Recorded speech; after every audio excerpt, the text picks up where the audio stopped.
وہ کتاب تمہارے پاس ہے میرے عزیزو۔ اللہ رب العزت نے اس کتاب کے اندر کتنے علوم کا سمندر رکھا ہے، کبھی آپ نے سوچا ہے؟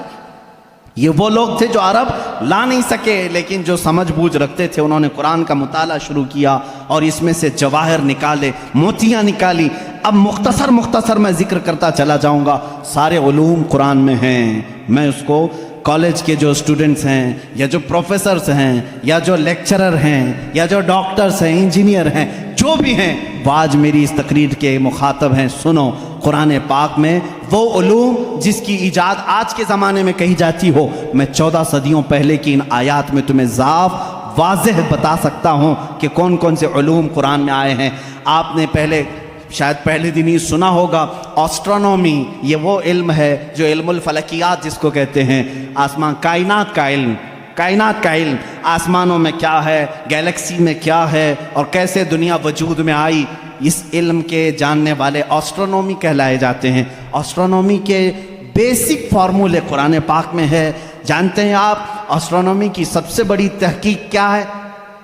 ان سائنسدانوں کی سب سے بڑی تحقیق یہ ہے کہ ایک شخص ہے انگریزوں کا، جس کو یہ کہا گیا اسٹیفن ہاکنگ، یہ 1925 کی بات ہے، جس نے سب سے پہلے یہ کہا کہ کائنات پھیل رہی ہے۔ 1925 میں 1925 میں سب سے پہلے اس نے یہ کہا، میں دیکھ رہا ہوں گیلیکسی میں سٹارز دور دور ہو رہے ہیں اور پھیل رہی ہے یہ کائنات۔ اس نے وسعت کائنات کا نظریہ سب سے پہلے دیا۔ اور قرآن کہتا ہے وَالسَّمَاءَ بَنَيْنَاهَا بِأَيْدٍ وَإِنَّا لَمُوسِعُونَ، آسمان کو ہم نے اپنے دست قدرت سے بنایا ہے اور اس کو ہم قیامت تک پھیلاتے رہیں گے۔ قرآن کہہ رہا ہے اس کو ہم پھیلاتے رہیں گے۔ اور یہ ہے آسٹرونومی کے لیے، یہ جو جس کا نام میں نے لیا ہے اسٹیفن ہاکنگ، اس نے کہا یہ 20ویں صدی کی سب سے بڑی تحقیق ہے، سب سے بڑی تحقیق ہے۔ مجھے معلوم نہیں 14ویں صدی میں، 14 صدی پہلے ہی یہ تحقیق اللہ کے کلام میں آ چکی۔ عزیزان گرامی، اور یہ آپ کو بگ بینگ کا جو میں نے بتایا تھا فرسٹ ڈے، آپ نے سنا ہوگا، اس زمانے میں نہیں بلکہ یہ بگ بینگ کا جو وہ لایا ہے جس نے آسٹرونومی میں، جو سب سے پہلے سائنسدان نے کہا کہ پہلے یہ زمین آسمان سب چیزیں ایک ہی تھیں، ایک بڑا دھماکہ ہوا، اس سے پوری کائنات پھیلی۔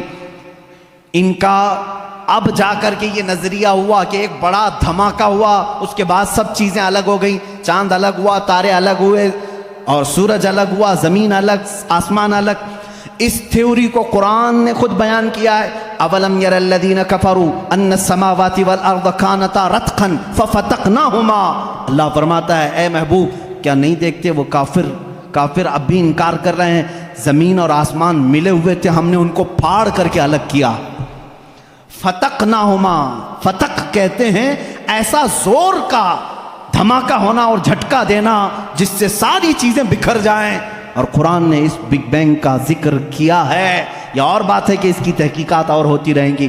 آسٹرولوجی جس میں علم نجوم ہے، اس کے متعلق بھی میں نے بتایا تھا کہ ستاروں کے متعلق بلیک ہول کا تذکرہ سورہ واقعہ میں موجود ہے۔ اللہ فرماتا ہے لا اقسم بمواقع النجوم، قسم ہے ان جگہوں کی جہاں جا کر کے ستارے فنا ہو جاتے ہیں، اس کو آج سائنسدان بلیک ہول کہتے ہیں۔ یہ آسٹرولوجی ہے۔ اور بوٹانی جانتے ہوں گے آپ، علم نباتات، پودوں کا علم، یہ ایک پورا باضابطہ ایگریکلچر، اس پر تو یونیورسٹیاں قائم ہیں جس میں پودوں کی نشو و نما کے متعلق تحقیقات ہوتی ہیں، اور قرآن اس کی تمام تفصیلات بتا رہا ہے۔ وَمِن كُلِّ الثَّمَرَاتِ جَعَلَ فِيهَا زَوْجَيْنِ اثْنَيْنِ، اللہ فرماتا ہے ہر پھل میں ہم نے میل اور فیمیل رکھا ہے۔ آج کے سائنس کہہ رہا ہے ہر درخت میں میل اور فیمیل ہوتے ہیں۔ یہ قرآن کے وہ علوم ہیں۔ بوٹانی اس علم کو کہتے ہیں نا، آپ میرے پاس اسٹوڈنٹس ہوں گے کوئی ایگریکلچر کے، درختوں کے، پیڑ پودوں کے معاملات کے سلسلے میں قرآن کی ایک نہیں 10 آیتیں میں تمہارے سامنے پیش کروں گا۔ اس کے علاوہ زولوجی، آسٹرولوجی کے علاوہ زولوجی جانوروں کا علم، حیوانات کا علم، اس علم پر بھی آج کروڑوں ڈالر خرچ کیے جاتے ہیں۔ زولوجی اور اینیملز کے اوپر ریسرچ کیے جاتے ہیں، زولوجی قرآن میں بیان ہے۔ تمہیں معلوم ہے وما من دابۃ فی الارض ولا طائر یطیر بجناحیہ الا امم امثالکم.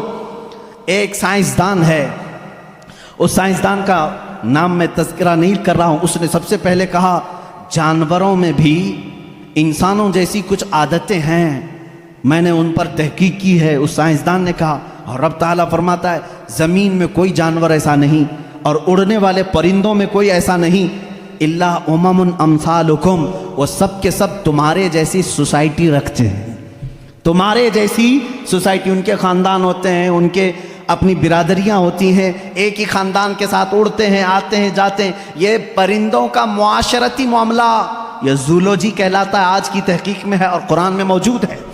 قرآن اس بات کو پہلے بتا چکا ہے. صرف پرندوں کی بات نہیں میرے عزیزوں، اس کے علاوہ جو اور بھی اس میں ہے. قرآن پاک میں چونٹیوں کا علم، ایک سائنسدان ہے اس نے کہا ہے کہ چونٹیاں بات کرتی ہیں ایک دوسرے کو، اور یہ سب ایک دوسرے کے کانٹیکٹ میں آ کر کے ہی کام کرتی ہیں. اور قرآن کہہ رہا ہے سورہ نمل پوری چونٹیوں کی سورہ ہے. اللہ تعالیٰ فرماتا حتیٰ اذا اتوا علی واد النمل قالت نملۃ یا ایھا النمل ادخلوا مساکنکم.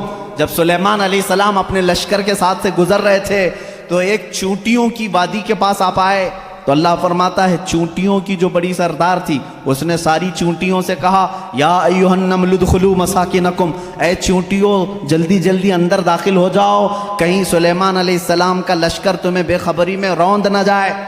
چونٹی بات کر رہی ہے اپنے تمام افسروں کو یا اپنے سپاہیوں کو، اور یہ قرآن کہہ رہا ہے. اور آج اس پر ریسرچ کرنے والے کو بہت بڑا انعام بھی دیا گیا ہے کہ چونٹیاں بات کرتی ہیں. یہ زولوجی میں آتا ہے، جانوروں پر ریسرچ کرنے والے.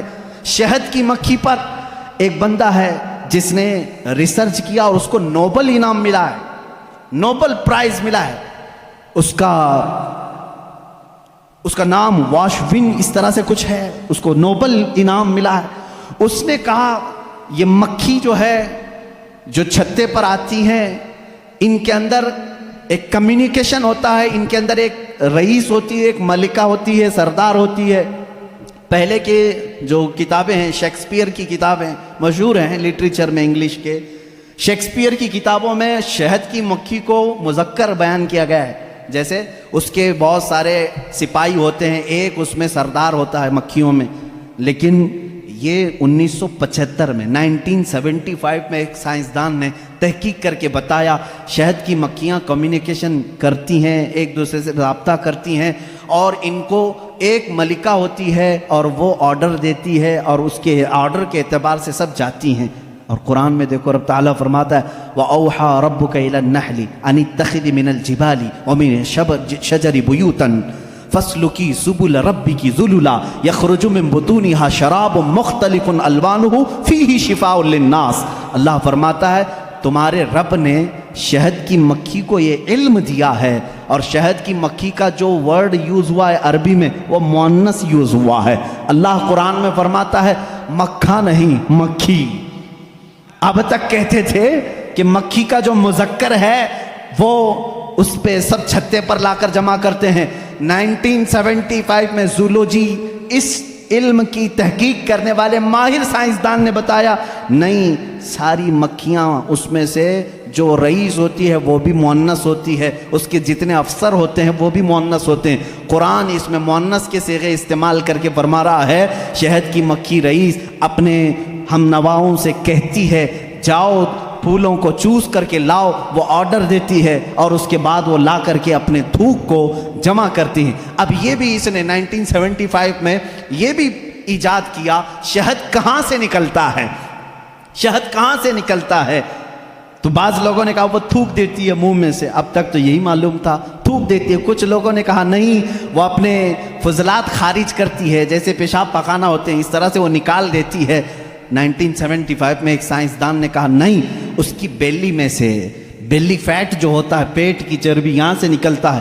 رب تعالیٰ فرما رہا ہے یخرج من بطونها، ہم شہد اس کے پیٹ کی چربی سے نکالتے ہیں. زولوجی کی یہ تحقیق 1975 میں ہوئی اور قرآن عظیم اس وقت فرما رہا ہے ہم شہد کی مکھی کے پیٹ میں سے نہایت ہی میٹھی غذا تمہارے لیے نکالتے ہیں، اس میں اللہ کی نشانیاں ہیں، اور خود مولا نے فرمایا شفاء للناس، اس میں پوری تمہارے لیے انسانوں کے لیے شفا ہے۔ اور اتنا ہی نہیں میرے عزیزو، یہ ڈنک مارے تو زہر ہے، لیکن اپنے شہد کے چھتے میں جا کر چھوڑ دے اپنے پیٹ کی غذا تو دنیا کی سب سے عظیم غذا ہے۔ ایک ہی چیز میں دو چیزیں ہیں، اور اس کے علاوہ جانوروں پر بہت سارے کہ اللہ تعالیٰ فرماتا افلا ينظرون الى الابل کیف خلقت، تم نہیں دیکھتے کہ اونٹوں کو اللہ نے کیسے پیدا کیا؟ تو زولوجی کے سے تعلق رکھنے والے اسٹوڈنٹ سے میں کہتا ہوں اونٹوں کی پیدائش پر تم بھی ریسرچ کرتے ہوں گے۔ آج تقریباً یہ کالجوں میں پڑھایا گیا ہے زولوجی کے اسٹوڈنٹس کو کہ تمام مخلوقات میں اونٹ کی تخلیق ایک سب سے الگ ہے، اس لیے کہ اس کے اندر ایسا مادہ ہے 1 مہینے تک بغیر کھائے پیے زندہ رہتا ہے، پانی جمع کر لیتا ہے، اور رب تعالیٰ فرما رہا ہے سارے جانوروں میں اس کی تخلیق الگ کی گئی ہے، تم نہیں دیکھتے اونٹوں کی طرف؟ قرآن پاک میں زولوجی کا ایک پورا چیپٹر مجھے الگ کر کے آپ کو بتانا پڑے گا، بہت ساری چیزیں، پرندوں کا علم، چیونٹیوں کا علم، حتیٰ کہ اللہ تعالیٰ نے مکڑی کے متعلق بھی بیان فرمایا، مکڑی کا جالا اتخذت بیتا وان اوہن البیوت لبیت العنکبوت، اللہ فرما رہا ہے دنیا کے گھروں میں سب سے کمزور گھر مکڑی کا ہوتا ہے۔ آج تحقیق تقریباً 1950 یا 60 کے بیچ میں ایک سائنسدان نے کہا کہ مکڑی جانوروں میں سب سے کمزور دل والی ہوتی ہے، اس لیے کہ یہ اپنے نر کو ہی مار دیتی ہے، اور قرآن کہہ رہا ہے اتخذ وان اوہن البیوت، بلکہ اللہ فرما رہا ہے سب سے کمزور گھر مکڑی کا ہوتا ہے، اور سب سے کمزور دل بھی اس کا ہوتا ہے۔ یہ زولوجی کے چیپٹرز ہیں، اگر اس کے بعد اور تھوڑا سا نکلو گے تو پھر میں اگر آپ کو آگے لے جاؤں میڈیسن کے بارے میں قرآن نے کیا کیا کہا ہے، بہت بڑا ایک طویل چیپٹر ہے میڈیسن، دوائیوں کے متعلق قرآن میں پورا علم موجود ہے۔ شہد کو ہی لے کر کے آج ریسرچ ہوئے ہیں، شہد کے اندر اللہ نے فرمایا فیہ شفاء للناس، اس میں لوگوں کے لیے شفا ہے۔ اور ورلڈ وار 2 کے ٹائم پہ، سیکنڈ ورلڈ وار کے درمیان اکثر زخمیوں کو شہد لگا کر کے صحیح کیا گیا۔